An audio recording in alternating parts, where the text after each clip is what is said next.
Welcome to another episode of the Japan Reach podcast.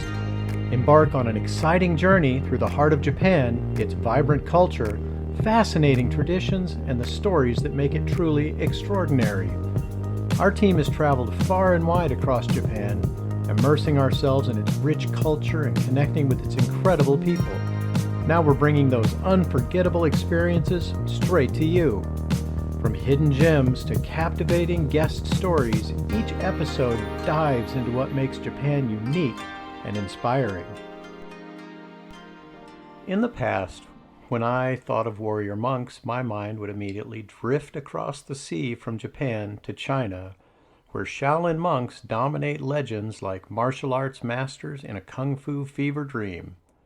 They're in everything: books, movies, video games, and can I be honest? I absolutely love those hokey old kung fu flicks. You know the ones. A wise old monk defeats 10 guys with nothing but a wooden staff and some gravity-defying flips, all while delivering cryptic one-liners like, "True strength comes from within," or "You must become the leaf on the wind." Classic stuff. Pure cinema gold. But until I started digging into the history of the samurai, featured in our last episode, a shameless plug but totally worth your time, I had no idea that Japan had its own brand of warrior monks. And these guys, they were not extras in some peaceful temple scene. No, they were front and center in the action, chanting in the morning, fighting in the noon. Let's set the scene. When you think of a monk, what comes to mind? Probably someone in a simple robe, seated in meditation, contemplating the nature of existence. Maybe they're writing beautiful calligraphy or tending a bonsai tree.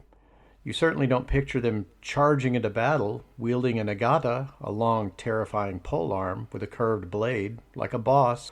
Yet that's exactly what the sōhei, or warrior monks of Japan, did. They were like walking contradictions. Part spiritual ascetic, part trained killer. Truly, the original pray and slay professionals. These weren't just rogue monks who got bored with temple life and picked up some weapons for fun. The rise of the Sohei were closely tied to the increasing power of Buddhist temples during the Heian period, from 794 to 1185.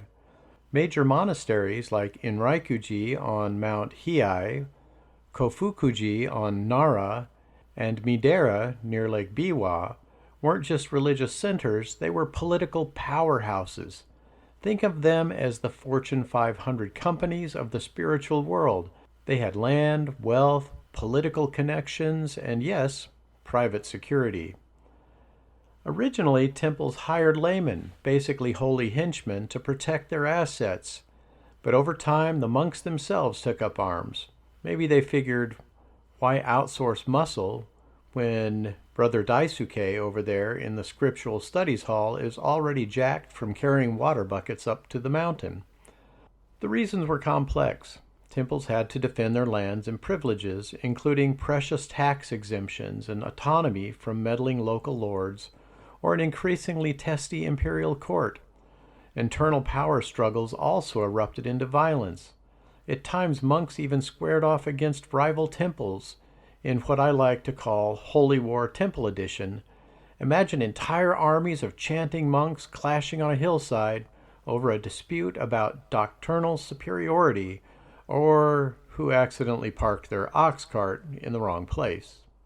And they weren't a bunch of amateurs either. The Sohei developed actual military skills. They organized into disciplined units and trained in various weapons.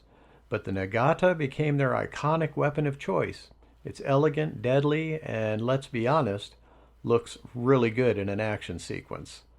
Their martial reputation grew so strong that emperors, shoguns, and warlords alike knew not to underestimate them. They weren't just monks anymore, they were a political force. One of the most powerful Sohei institutions was Enryaku-ji on Mount Hiei. These guys had it all: spiritual authority, economic power, a small private army, and prime mountaintop real estate overlooking Kyoto. And they weren't shy about using their muscle. If the government passed a law they didn't like, they'd send an armed protest into the capital, often carrying a sacred palanquin bearing the wrath of the gods, and, just for fun, a few hundred angry monks in full battle gear. Nothing says respect our temple rights like a defiant ultimatum backed by polearms. But all spiritual political joyrides must come to an end. By the late 1500s, Japan was in the middle of a messy unification process. Enter Oda Nobunaga, ruthless warlord, unifier of Japan, and general buzzkill for any institution that thought it could challenge him. He had one clear goal: consolidate power under his control, and he wasn't about to let a bunch of robe-wearing rebels undermine his authority, especially not when they were harboring his enemies and flaunting their independence like they were holy avengers. So Nobunaga did what Nobunaga did best. He eliminated the threat. In 1571, he launched a full-scale assault on Mount Hiei in what became one of the most devastating religious purges in Japanese history, the Siege of Mount Hiei. This wasn't your standard skirmish or targeted operation. Oh no, this was a full-blown, no-mercy, fire-and-steel campaign. Nobunaga's forces surrounded the mountain and with grim determination marched through the sacred complex, destroying everything in their path. Monks, lay followers, civilians, even women and children were slaughtered. The once majestic temples were burnt to the ground. Priceless cultural artifacts, religious relics, and centuries of history were reduced to ashes. If there was a medieval Japanese version of going nuclear, this was it. The Sohei fought back, of course. They were warriors, after all, but they were ultimately outmatched. Nobunaga had guns, organization, and zero patience. The monks had spirit, but not enough firepower to resist a modernizing army with a grudge and a lot of gunpowder. The aftermath of the siege marked the end of the Sohei as a serious military force in Japan. Buddhist temples continued, of course, but their ability to wield direct military power and political influence was effectively neutralized. Nobunaga's brutal campaign sent a clear message. No one, not even a holy order, stood above the authority of the emerging central state. And yet, despite their dramatic history and influence, the Sohei don't get nearly as much pop culture love as their Shaolin cousins. Why is that? Well, it's because their story is more morally murky. The Shaolin monk represents serene strength, inner peace, and explosive kung fu choreography. The Sohei, they were enforcing tax privileges, getting into temple brawls, and occasionally burning down rival monasteries. Not exactly the thing you can slap into a children's cartoon.